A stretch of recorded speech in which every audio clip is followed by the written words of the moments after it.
This is Dan Dix here reporting for Press for Truth. National carbon tax key issue as environment ministers prep to meet in Montreal. And today in this video, we're going to break down to you what amounts to a threat from Canada's Liberal government, who are now swearing to implement a carbon tax even if the provinces refuse to do so.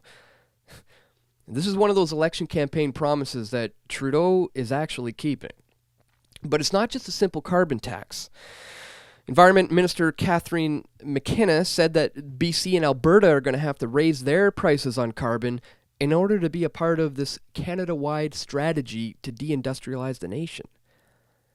McKenna said she's working with the provinces, but both Quebec and Saskatchewan have reacted negatively to the federal carbon tax, putting the Liberals on the defensive.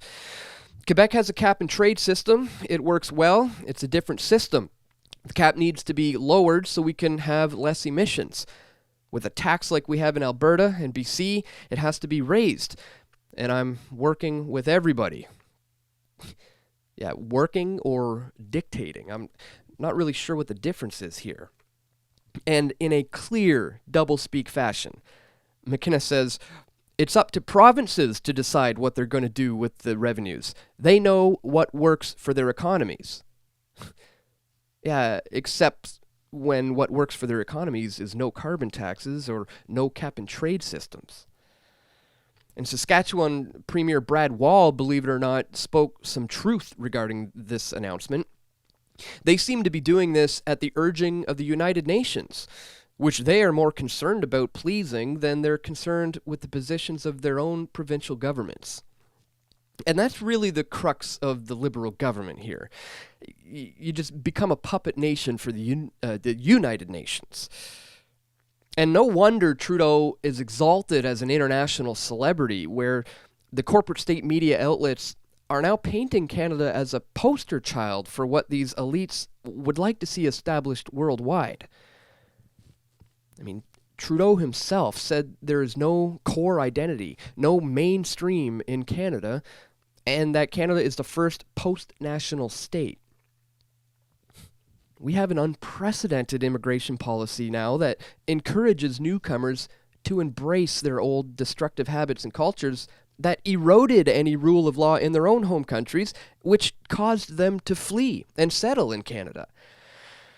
And not that Canadians are any better. I mean, decades of statist indoctrination from state-run schooling has really confused this notion of what it means to be free. People believing that getting free stuff like a university degree or waiting in line for healthcare somehow constitutes freedom.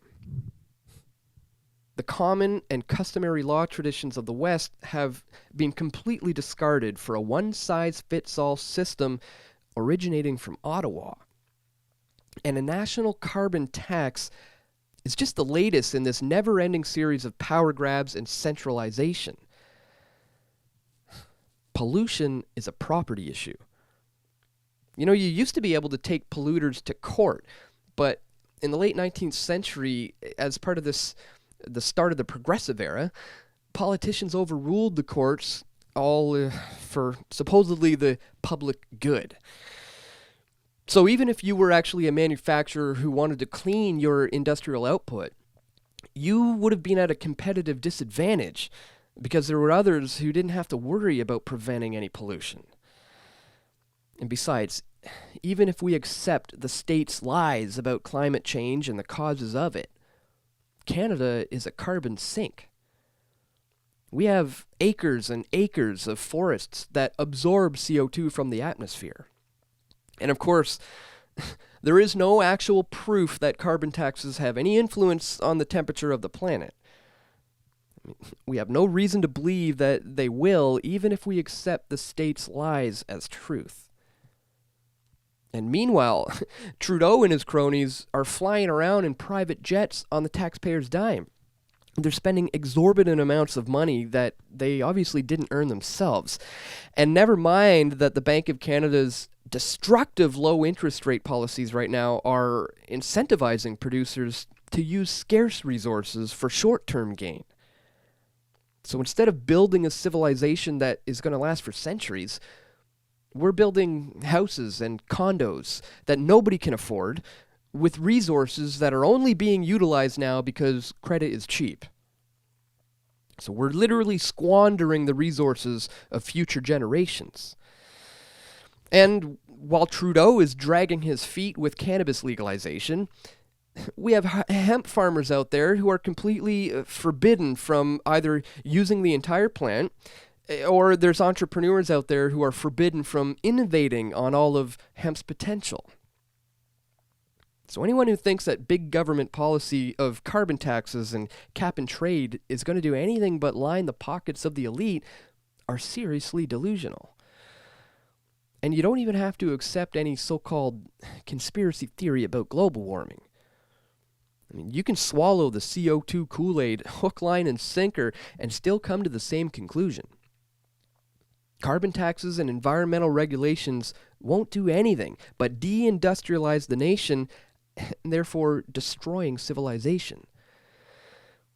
So if what you want is a repeat of the democide of the 20th century, well, just keep voting and trusting politicians and bureaucrats to do the right thing. Subscribe to us here on YouTube if you're a new viewer. Also, be sure to check the links in the description below to find out how you can support our efforts here by donating or rocking some of our PFT gear, or by becoming either a PFT member, or you can join us here as a PFT patron. We can't continue to do this work without you. Even just $5 a month goes a long way when it comes to helping real independent media take on the mainstream. So thanks for watching, guys. I'm going to leave you today with a short clip from one of our sponsors here at Liberty Farms. So stay tuned. We've got more video reports coming soon. This is Dan Dix reporting for Press for Truth.